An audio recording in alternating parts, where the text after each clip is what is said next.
بسم اللہ الرحمن الرحیم۔ السلام علیکم معزز طلباء کرام، آپ سب کیسے ہیں؟ آج ہم تفسیر بیضاوی کے سبق نمبر 28 کو پڑھیں گے۔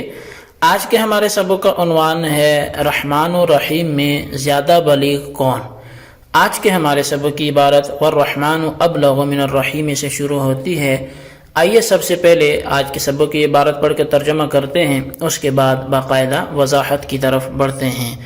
مصنف علیہ رحمہ لکھتے ہیں والرحمن ابلغ من الرحیم، اور لفظ رحمان لفظ رحیم سے زیادہ بلیغ ہے۔ لأن زیادۃ البناء تدل علی زیادۃ المعنی، اس لیے کہ بنا کی زیادتی بلا شبہ معنی کی زیادتی پر دلالت کرتی ہے۔ کما فی قطع وقطع وکبار وکبار، جیسا کہ قطع اور قطع اور کبار اور کبار میں۔ وذلك انما يؤخذ تارة باعتبار الکمیت واخرى باعتبار الکیفیت، اور یہ ابلغیت اس طور پہ کہ کبھی کمیت کے اعتبار سے لی جاتی ہے اور کبھی کیفیت کے اعتبار سے۔ فعلى الاول قیل یا رحمان الدنیا، تو پس اول کی بنیاد پر یا رحمان الدنیا کہا جائے گا، لأنه يعم المؤمن والکافر، اس لیے کہ دنیا کی رحمت بلا شبہ مومن اور کافر دونوں کو شامل ہے۔ اور رحیم الآخرت لأنه يخص المؤمن، اور رحیم الآخرہ کہا جائے گا اس لیے کہ وہ آخرت کی رحمت مومن کے ساتھ خاص ہے۔ وعلى الثانی یا قیل یا رحمان الدنیا والآخرہ ورحیم الدنیا، اور ثانی کی بنیاد پر یا رحمان الدنیا والآخرہ اور رحیم الدنیا کہا جائے گا، لأن النعم الاخرویۃ کلھا جسام، اس لیے کہ اخروی نعمتیں ساری کی ساری بڑی ہیں۔ وَأَمَّا النِّعَمُ الدُّنْيَوِيَّةُ فَجَلِيلَةٌ وَحَقِيرَةٌ، اور برحال جو دنیاوی نعمتیں ہیں تو وہ بڑی بھی ہیں اور چھوٹی بھی ہیں۔ جی طلبہ کرام، یہ تھی ہمارے آج کے سبق کی عبارت اور اس کا ترجمہ۔ آئیے اب اس کی وضاحت کی طرف بڑھتے ہیں۔ تو اب تک تو مصنف نے بیان کیا تھا کہ رحمان اور رحیم نفس مبالغہ میں دونوں شریک ہیں۔ اب یہاں سے فرق بیان کرتے ہیں کہ رحمان میں زیادہ مبالغہ ہے یا رحیم میں ہے، اور کیوں ہے؟ تو کہتے ہیں رحمان میں زیادہ مبالغہ ہے بمقابلہ رحیم کے۔ اس کی وجہ یہ ہے کہ قاعدہ ہے کہ زیادتی مبانی زیادتی معانی پر دلالت کرتی ہے۔ چونکہ رحمان میں حروف زیادہ ہیں تو اب حروف میں مبالغہ معنی میں مبالغہ پر دلالت کرے گا۔ تو جیسا کہ یہ قطع، اس کے معنی ہے کاٹنا، اور قطع جب حرف بڑھا تشدید آئی تو اس کے معنی ہے بار بار کاٹنا، معنی میں اضافہ ہو گیا۔ ایسی ہی کبار، یہ بغیر تشدید کس کے معنی ہے بڑا، اور کبار یہ تشدید کے ساتھ اس کے معنی ہے بہت بڑا۔ تو جیسے مبانی میں اضافہ ہوتا ہے تو معانی میں بھی اضافہ ہوتا ہے۔ اب اس پر کسی نے اعتراض کیا کہ یہ قاعدہ بیان کرنا درست نہیں ہے کہ زیادتی حروف زیادتی معنی پر دلالت کرتی ہے۔ وہ کہتے ہیں اس لیے کہ حاضرہ میں 3 لفظ ہیں اور حاضرون میں 4 ہیں، لیکن معنی میں معاملہ اس کے برعکس ہے۔ اس لیے کہ حاضر جس میں الفاظ کم ہیں اس میں معنی زیادہ ہیں، کیونکہ معنی ہے ہمیشہ بچنے والا، لیکن حاضر میں الفاظ زیادہ ہیں اور معنی کم ہیں، یعنی مطلقاً بچنے والا۔ تو آپ کا جو قاعدہ تھا اس کا تو الٹ ہو گیا یہ۔ تو اس کا جواب یہ ہے کہ یہ قاعدہ مطلق نہیں ہے بلکہ ایک شرط کے ساتھ مشروط ہے، اور وہ شرط یہ ہے کہ زیادتی مبانی زیادتی معانی پر دلالت کرے گی، مگر اس وقت جب کہ دونوں صیغے ایک ہی اصل سے ہوں اور ایک ہی نوع کے ہوں۔ اور یہاں یہ بات نہیں ہے کہ دونوں ایک ہی نوع کے صیغے ہیں، اس لیے کہ حاضر یہ صفت مشبہ ہے اور حاضر یہ اسم فاعل ہے، لہذا ان کو لے کر اعتراض کرنا درست نہیں ہے۔ اب یہ جو اعتراض جنہوں نے دیا ہے تو یہ بھی کوئی زیادہ اچھا نہیں ہے۔ اس کی وجہ یہ ہے کہ جمہور کے نزدیک تو یہ جواب بن جائے گا، مگر سببے کے نزدیک تو نہیں بنے گا، اس لیے کہ وہ تو رحیم کو اس میں فاعل اور رحمان کو صفت مشبہ مانتے ہیں۔ صحیح جواب یہ ہے کہ یہ قاعدہ جو ہم نے بیان کیا ہے کہ زیادتی مبانی زیادتی معنی پر دلالت کرتی ہے، یہ قاعدہ کلیہ نہیں ہے بلکہ یہ قاعدہ اکثریہ ہے، تو اگر کہیں کوئی اس کے خلاف بھی صورت پائی جائے تو اس کو لے کر اعتراض نہیں بنے گا۔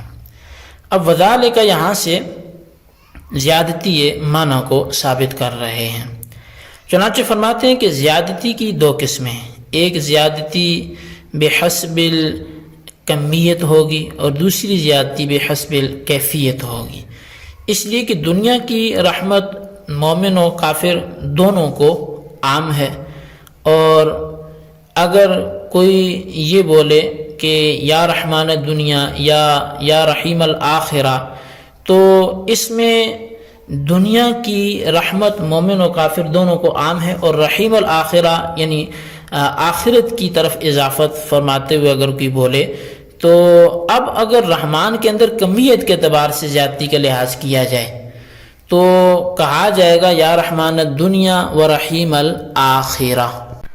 اب دیکھیں اس صورت میں رحمان کی نسبت دنیا کی طرف کی جائے گی اور رحیم کی آخرت کی طرف، کیونکہ دنیا میں افراد رحمت زیادہ ہوں گے اور آخرت میں افراد رحمت کم ہوں گے۔ افراد رحمت دنیا میں زیادہ اس طور پر ہوں گے کہ مرحومین کی تعداد زیادہ ہوگی، کیونکہ رحمت دنیا میں مومن و کافر دونوں کے لیے عام ہے، بخلاف آخرت کے کہ اس میں افراد رحمت کم ہوں گے، اور افراد رحمت کم اس لیے ہوں گے کہ مرحومین کی تعداد کم ہوگی، کیونکہ آخرت میں رحمت مخصوص ہوگی مومنین کے ساتھ۔ اسی زیادتی کو بے حسب الکمیت کا لحاظ کرتے ہوئے بعض حضرات نے یا رحمان الدنیا و رحیم الآخرہ کا ترجمہ کیا ہے کہ یا الذی کثرت آثار رحمتہ، یعنی اے وہ ذات کی جس کی رحمت کے آثار کثیر ہیں۔ بعض لوگوں نے زیادتی بے حسب الکمیت کا انکار کیا ہے، اور وجہ یہ بیان کی ہے کہ اگر زیادتی کمیت کو ثابت کرنے کے لیے رحمان الدنیا کہا جائے اور رحیم کی نسبت آخرت کی طرف کی جائے تو رحیم کے اندر کیفیت کے اعتبار سے زیادتی ثابت ہو جائے گی، تو گویا ہر ایک صیغہ ایک ایک کا حامل ہوگا، تو پھر رحمان ابلغ کہاں رہا؟ یعنی ایک جہت سے تو رحمان بلیغ ہو رہا ہے، لیکن دوسری جہت سے رحیم بھی تو بلیغ ہو رہا ہے، تو ہر ایک صیغہ جو ہے وہ ایک ایک بڑائی کا حامل ہو گیا، تو پھر رحمان ابلغ کہاں رہا؟ اس وجہ سے علامہ زمخشری نے اس وجہ کو چھوڑ دیا اور صرف ثانی وجہ کو ذکر کیا ہے، لیکن جواب اس کا یہ ہے کہ ہم نے جب ہم زیادتی فی الکمیت کے اعتبار سے دونوں لفظ استعمال کریں گے تو نظر صرف کمیت پر ہوگی، کیفیت سے بالکل صرف نظر ہوگی، اور جب ہم صرف کمیت پر نظر ہوگی تو رحمان کا ابلغ ہونا تو اس وقت تو ثابت ہو جائے گا، اور وعلی الثانی سے زیادتی بحسب الکیفیت کو ثابت کر رہے ہیں۔ چنانچہ فرماتے ہیں کہ اگر زیادتی بحسب الکیفیت کا لحاظ کیا جائے تو رحمان کی اضافت دنیا و آخرت دونوں کی طرف ہوگی، اور رحیم کی اضافت صرف دنیا کی طرف ہوگی، کیونکہ آخرت کی تمام بڑی نعمتیں بڑی ہی ہیں، اور رحیم کی نسبت آخرت کی طرف نہیں ہو سکتی۔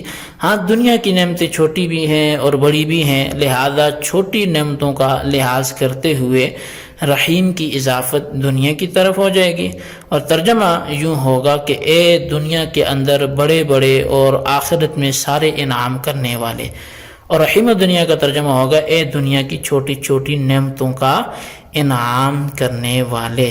جی طلبہ کرام، یہ ہمارا آج کا سبق تھا۔ آج کے سبق میں ہم نے یہ چیز پڑھی کہ رحمان اور رحیم میں زیادہ بلیغ کون ہے۔ اس حوالے سے جو بڑی موٹی سی بات تھی وہ رحمان کو رحیم کی بنسبت زیادہ بلیغ کہا گیا، اور اس کی پہلی وجہ یہ بیان کی گئی چونکہ اس میں بنا زیادہ ہے، یعنی حروف زیادہ ہیں تو معنی بھی زیادہ ہوں گے۔ اس پر کچھ امثلہ بھی پیش کی گئی، پھر اس قاعدے پر اعتراض بھی ہوا، اس کا جواب بھی دیا گیا۔ تو پھر یہ جو مبالغہ ہے اس کو دو طرح سے لیا گیا کہ یا تو کمیت کے اعتبار سے ہوگا یا کیفیت کے اعتبار سے ہوگا، اور اگر کمیت کے اعتبار سے ہے تو پھر کیا مثال ہوگی اور کون سا لفظ کس کو شامل ہوگا، اور اگر کیفیت کے اعتبار سے ہے تو پھر کیا مثال ہوگی اور پھر یہ لفظ کس کو شامل ہوگا. تو دونوں اعتبار سے گفتگو ہوئی، اس لیے آپ دونوں اعتبار سے اس کے خلاصے کو ضرور اپنے رجسٹر پر لکھیں، اس کے خلاصے کو اپنے ذہن میں رکھیں اور بالخصوص ان سوالات کے جوابات بھی دیں. سوال نمبر 1 یہ ہے کہ رحمان اور رحیم میں زیادہ بلیغ کون ہے، وجہ بھی بیان کریں. اور سوال نمبر 2 یہ ہے کہ یہ بے اعتبار کیفیت و کمیت کیا ہے اور کمیت کا انکار کرنے والوں کا جواب کیا ہوگا. اللہ تبارک و تعالیٰ سے دعا ہے جو کچھ ہم نے پڑھا سنوں سے یاد رکھنے کی توفیق نصیب فرمائے. آمین بجاہ نبی الامین صلی اللہ علیہ وسلم.